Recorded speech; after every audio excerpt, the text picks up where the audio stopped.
مگر آج ہم اپنا ایمان دیکھیں کہ ہمیں صحابہ کرام علیہ رضوان کے ایمان کو دیکھنا ہے اور اپنے ایمان کو دیکھنا ہے کہ ہمیں دیدار کی کتنی تڑپ ہے، ہمیں آقا سے کتنا عشق ہے، کتنی محبت ہے۔ اپنا انداز بھی دیکھیے کہ صحابہ کی طرف بھی نظر دوڑائیے کہ وہ سرکار دو عالم صلی اللہ علیہ وسلم کے پاس ہر وقت ہونے کے باوجود بھی دیدار کی طلب رہتی، ہر وقت دیدار کی طلب رہتی۔ اسی دوران سیدنا ابو امامہ، یہ بھی صحابہ کرام کی جنگ ہوئی کفار کے ساتھ، پاس صحابہ کرام امامہ کو پکڑ کر لے آئے، مسجد کے پلر کے ساتھ لا کے باندھ دیا۔ یہ کفار میں سے تھے، مسلمان نہیں ہوئے تھے، اور یہ نعوذ باللہ وہ شخص ہے جنہوں نے کہا، یہ کفار سے سنتے تھے کہ نعوذ باللہ سرکار دو عالم صلی اللہ علیہ وسلم کا چہرہ مبارکہ کوئی حسین و جمیل نہیں ہے، ان کی بدخویاں سنتے تھے ان سے، کفار سے۔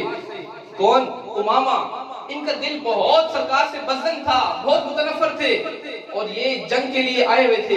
صحابہ کرام اس کو پکڑ کر مسجد میں لے آئے، باندھ دیا، اور کئی دن تک مسجد کے پلر سے بندھے رہے۔ سرکار دو عالم صلی اللہ علیہ وسلم کو دیکھتا، جب نماز کی تشریف لے جاتے، صحابہ کرام کو واعظ و نصیحت فرماتے، درس و بیان کرتے، یہ دیکھتا، آتے جاتے آقا اسلام کے دیدار کرتا، دیدار نہیں کرتا، دیکھتا، مگر پاؤں سے دیکھتا، چہرے کو نہ دیکھتا۔ صحابہ کرام علیہ رضوان نے اسے کئی بار سمجھایا، مگر یہ نہیں مانا، ایمان نہیں لایا۔ آقا اسلام اس کے پاس نماز کے بعد خود آئے، حاضر ہوئے، کہا کہ امامہ سر اٹھائیے۔ کہتا ہے نعوذ باللہ میں اپنا سر نہیں اٹھاتا، میں ایسے چہرے کو نہیں دیکھتا، نعوذ باللہ۔ اس نے یہ بکواس کیا، صحابہ کرام کو جوش و جذبہ آیا، مگر آقا اسلام کا علم، صبر دیکھیے، عاجزی دیکھیے۔ سرکار نے فرمایا کہ نہیں، امامہ کو کچھ نہیں کہنا۔ پھر کچھ دن کے بعد پھر آئے، کہا کہ امامہ مجھے ایک بار دیکھ تو لے تو۔ امامہ نہیں دیکھتا۔ کئی بار ایسا ہوا، ایک بار امامہ نے سوچا کہ میں دیکھ تو لوں، کیسا شخص ہے یہ، مجھے کفار نے ان کے بارے میں بڑا کوئی بھڑکایا، بڑا کچھ ان کے بارے میں بتایا، میں ایک بار دیکھ تو لوں سونے مکھڑے کو۔ دیکھا، جب نبی کریم رؤوف الرحیم کے چہرے مبارکہ کو دیکھتا ہے تو دیکھتا ہی رہ جاتا ہے، دیکھتا ہے تو دیکھتا ہی رہ جاتا ہے۔ زبان سے نکلتا ہے، یا رسول اللہ صلی اللہ علیہ وسلم، آپ کے چہرے مبارکہ نے میرے دل پہ جادو کر دیا، یا رسول اللہ مجھے کلمہ پڑھائیے اور مسلمان کر دیجیے، یا رسول اللہ مجھے کلمہ پڑھائیے اور مسلمان کر دیجیے۔ صحابہ کا تو یہ عشق تھا، یہ محبت تھی حضور کے دیدار کی۔ دیدار کا عالم کیا ہوگا جب حسن تھا ان کا جلوہ نما، دیدار کا عالم کیا ہوگا۔ صحابہ کرام جب نماز پڑھتے تھے، راوی کہتے ہیں کہ جب آقا علیہ السلام ظہر اثر پڑھتے تو بعض صحابہ کہتے ہیں کہ کہیں سرکار دو عالم صلی اللہ علیہ وسلم ان نمازوں میں سورتیں تو نہیں پڑھتے۔ بعض لوگوں کا یہ خیال تھا کہ سورتیں تو نہیں پڑھتے، مگر صحابہ کرام علیہ رضوان کا وہ عشق تھا، وہ محبت تھی، سرکار سے اتنی مگن، اتنی کلوز سے دیکھتے، آقا علیہ السلام کے لب مبارکہ کو ہر وقت دیکھتے ہی رہتے۔ نماز ہوتی، نماز میں بھی آقا کو دیکھتے رہتے، ہر وقت نماز میں کے علاوہ بھی دیکھتے اور نماز کے اندر بھی دیکھتے۔ مگر ہمیں ایک شخص نے جب سوال کیا کہ آقا اسلام نماز میں جو ہے تلاوت نہیں کرتے ظہر اثر میں، جب صحابہ کرام علیہ رضوان کے نے سرکار دو عالم صلی اللہ علیہ وسلم کے چہرے مبارکہ کو دیکھا تو آقا اسلام سورتوں کی تلاوت فرما رہے تھے، سورتوں کی تلاوت فرما رہے تھے۔ اس سے ہمیں یہ بھی مسئلہ معلوم ہوتا ہے کہ صحابہ کرام علیہ رضوان سرکار کے چہرے کو نماز میں دیکھتے رہتے اور نماز قبول ہو جاتی۔ مگر ہمیں ایک اور مسئلہ مل گیا کہ ظہر اثر میں دل میں تلاوت بھی کرنی چاہیے، دل میں تلاوت بھی ہونی چاہیے۔ صحابہ کا ایمان دیکھیے کتنا مضبوط اور کتنا پختہ ایمان تھا۔ ہم اپنے ایمان کو ٹٹوریں کہ آیا کیا میرے اندر اتنے جذبات ہیں کہ میں کیا عشق رسول میں لڑ سکوں، کیا عشق رسول میں میں اپنی چہرے پر داڑھی سجا سکوں، کیا عشق رسول میں ٹوپی پہن لوں، کیا عشق رسول میں چند باتیں ہی کہہ ڈالوں، کیا اپنے بچوں کی عشق رسول میں تربیت ہی کر دوں۔ مگر ہمارا جذبہ کہاں، وہ صحابیات، وہ صحابہ، وہی اس دور کے جو تھے اس میں مگن تھے۔ مگر آج ہمارا جو دور ہے، ہمیں سرکار دو عالم صلی اللہ علیہ وسلم کے نعروں سے کوئی لگانے کی حد تک ہے، مگر ہمیں یہ نہیں معلوم کہ ہم نے اپنی اولاد کو کیا تربیت کرنی ہے، اولاد کو کیا درس و بیان دینا ہے، اولاد کو کیا سمجھانا ہے. اولاد سے ہمیں کوئی غرض نہیں کہاں جا رہے ہیں، کہاں اٹھ رہے ہیں، کہاں بیٹھ رہے ہیں، کہاں کھا رہے ہیں، کیا پڑھ رہے ہیں، کوئی لگاؤ نہیں. دین سے ہمیں کوئی انٹرسٹڈ نہیں. ہم لوگ دین سے تو دور کی بات، ہمیں اپنی اصلاح ہی نہیں کی ابھی تک. ہم لوگوں نے اپنی اصلاح کے لیے ہم دور ہیں. اپنی اولاد تو دور کی بات، اولاد تو بات کی بات، اپنی اصلاح ہی نہیں کر پائے. کیا آیا ہم نے اپنی نماز درست کر لی؟ ہم نے اپنی نماز درست کر لی. کتنے لوگ بیٹھے ہیں، میں کسی سے ہاتھ نہیں کھڑے کرواتا. یہاں پر میں کوئی طرزے لگانے کے لیے نہیں، ہم اصلاحی گفتگو کر رہے ہیں. آقا کی دیدار بھی بات ہو گئی، مگر اب اصلاحی گفتگو سنیے کہ ہم نے کیا اپنے خود محاسبہ کیا کہ کیا میں نے آج تک نماز کسی اپنے اچھے عالم دین یا اچھے حافظ قرآن کو سنا دیا کیا؟ نہیں معلوم. ہمیں سورۃ الناس، سورۃ الفاتحہ، سورۃ ثنا اور اخلاص سن لیجئے، وہ بھی ہم شرما کر سناتے ہیں. ہماری کئی اغلاط ہوتی ہیں اس میں، ہم شرما جاتے ہیں. ہمیں کوئی کہتا ہے کہ سورۃ الفلق ہی سنا دیجئے، سورۃ الناس سنا دیجئے، سورۃ اخلاص سنا دیجئے، ہم گھبرا جاتے ہیں. آیا کہیں سے میری مسٹیک ہی نہ ہو، غلطیاں نہ ہو. سیکھنے کا ذہن نہیں ہے، جذبہ نہیں ہے. یہ جذبہ ہمیں کیسے پیدا ہوگا؟ جب سرکار سے سچی عشق محبت پیدا ہو جائے گی. سرکار سے عشق ہوگا تو قرآن سے محبت ہوگی نا. جب سرکار سرسم عشق ہی نہیں ہے ہمیں، تو پھر ہمیں قرآن سے کیسے محبت ہو، ہمیں نمازوں سے کیسے محبت ہو؟ نماز سے محبت تب ہی ہے جب سرکار سے محبت ہے. نماز بغیر سرکار سے محبت سے کے بغیر نماز ہی قبول نہیں ہے. ابھی صحابہ کے آپ نے واقعات سنے کہ ہم نے اپنی نماز کو درست کر لیا. نماز تو دور کی بات، کیا ہم نے اپنے نماز کے مسائل کو سیکھا. نماز کے اندر کیا کیا پڑھنا ہے، کیا کیا شرائط ہیں، کیا فرائض ہیں، کیا واجبات ہیں، کیا مکروہات ہیں، کیا مکروہ تنزیہ ہیں، کیا مفسدات ہیں. میں نے سیکھ لیا؟ نہیں سیکھا. کیا مجھے غسل تک کے فرائض معلوم ہے؟ میں نے اپنے بچیوں کو گھروں میں سکھا دیا ہم لوگوں نے؟ نہیں سکھایا. جذبہ نہیں ہے. ہمیں صرف دھن ہے تو پیسہ کمانا ہے. کیسا کہاں سے آنا ہے، کہاں لگانا ہے، کتنے اچھے اسکول میں بچے کو پڑھانا ہے، بس اس سے آگے نکلنا ہے، اس سے آگے نکلنا ہے، اس سے آگے نکل کر دکھائیں گے.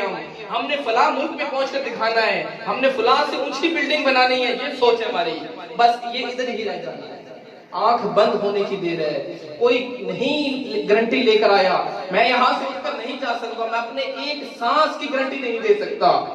کون اپنے سانس کی گارنٹی دے سکتا ہے؟ کیا ہم نے ان سب باتوں پر عمل کر لیا؟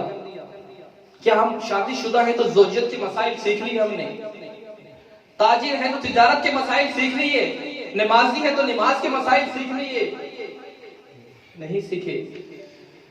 آئیں ہماری دعوت اسلامی یہ سب کچھ سکھانے کے لیے بیٹھی ہوئی ہے. آن لائن کورس ہو رہے ہیں. اگر کورونا ہے تو کوئی بات نہیں، ہم دین کی طرف آئیں گے تو انشاءاللہ اس کی برکت سے یہ سب بیماریاں دور ہو جائیں گی.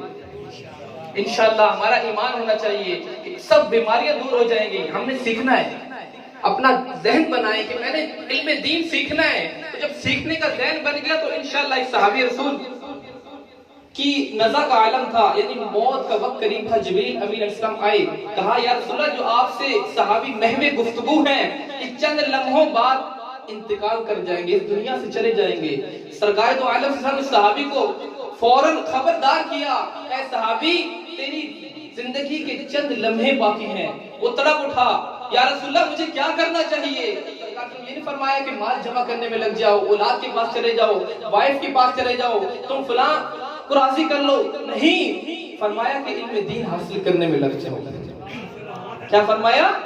علم دین حاصل کرنے میں لگ جاؤ. تم قیامت والے دن بھی طالب علم اٹھائے جاؤ گے. کیا اٹھائے جاؤ گے؟ طالب علم اٹھائے جاؤ گے. اور طالب علم کی کیا شان ہے جو 70 شہیدوں کے درجات کو بلند کر جاتا ہے. ایک طالب علم اتنی اس کی فضیلت ہے، جب گھر سے نکلتا ہے علم دین حاصل کرنے کے لیے مسجد میں یا قاری صاحب کے لیے مدرسے میں جاتا ہے، علم دین حاصل کرنے کے لیے گھر سے نکلتا ہے تو فرشتے بھی راستے میں پر بچھا دیتے ہیں.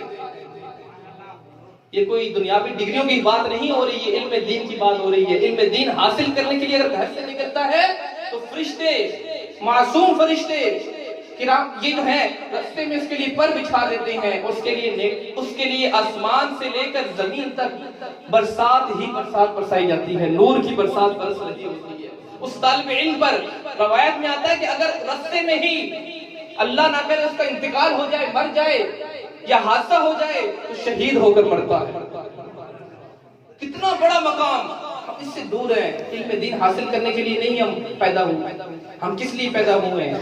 ہم نماز سیکھنے کے لیے پیدا ہوئے ہیں، سرکار سے محبت کرنے کے لیے پیدا ہوئے ہیں، نماز زکوٰۃ ادا کرنے کے لیے پیدا ہوئے ہیں، حج ادا کرنے کے لیے پیدا ہوئے ہیں، اپنے والدین کے حقوق ادا کرنے کے لیے پیدا ہوئے ہیں، اپنی اولاد کے حقوق ادا کرنے کے لیے پیدا ہوئے ہیں۔ ہم دنیاوی دولت کے لیے پیدا نہیں ہوئے۔ دنیاوی دولت تو خود چل کر آپ کے پاس آئے گی، جب دین کی طرف آپ جائیں گے تو دنیا آپ کے پیچھے چل کر آئے گی۔ آپ دنیا کے پیچھے بھاگیں گے، دنیا آپ سے دور بھاگے گی۔ یہ دنیا تو کفار کے لیے جنت ہے، حدیث پاک ہے نا، دنیا کفار کے لیے جنت بنا دی گئی ہے، مومن کے لیے تو قید خانہ ہے۔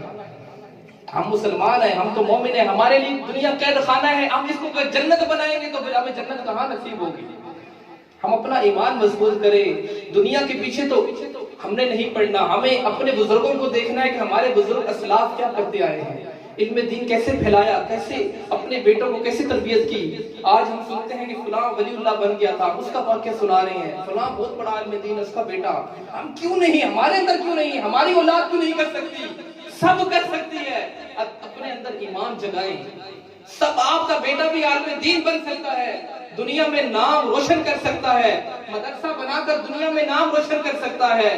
دہشت گرد نہیں بنے گا، وہ عالم دین بنے گا، وہ مفتی بنے گا، وہ کئی گرہانوں کو سدھار دے گا۔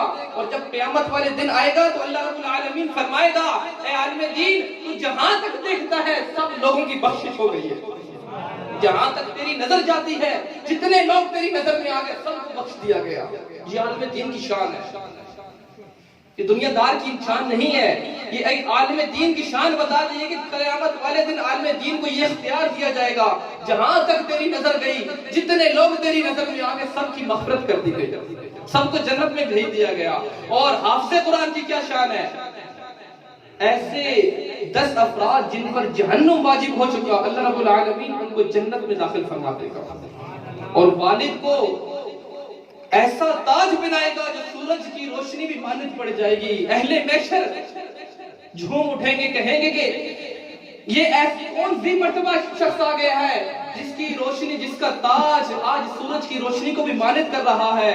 لوگ کہیں گے یہ حافظ قرآن کا باپ ہے۔ لوگ کیا کہیں گے؟ حافظ قرآن کا باپ ہے۔ ہم نے تو بچوں کو حافظ بنانا ہے، اچھا قاری بنانا ہے، اچھا نعت خواں بنانا ہے، اچھا قرآن پاک پڑھ کر اپنی اصال ثواب کے لیے اکٹھا کرنا ہے۔ ہم لوگ اس دنیا سے چلے جاتے ہیں، ہمیں نہیں پتا کہ میرا بیٹا میرے پیچھے جنازہ بھی پڑھ پائے گا، سورت بھی کوئی پڑھ پائے گا، سورہ یاسین بھی پڑھ پائے گا۔ تربیت ہی نہیں کی نا، پتہ ہی نہیں ہے، بچے نے وہم رہے گا، ڈر رہے گا۔ اور یہ ڈر جو ہے اپنے اولاد سے ڈرنا، یہ بہت بڑا نقصان ہے۔ بیٹے کے لیے نقصان ہے کہ جو ایسے اولاد جو اپنی باپ کو ڈراتے ہیں، نعوذ باللہ، اپنے اولاد جن کی باپ اپنی اولاد سے ڈرتے ہیں، ایسی اولاد بھی بڑی گھٹیا اولاد ہے۔ اس کو خوف خدا کرنا چاہیے کہ میں باپ سے تو لڑ لوں گا، باپ سے تو مار لوں گا، باپ کے سامنے تو بول لوں گا، مگر وہ دنیا کے سامنے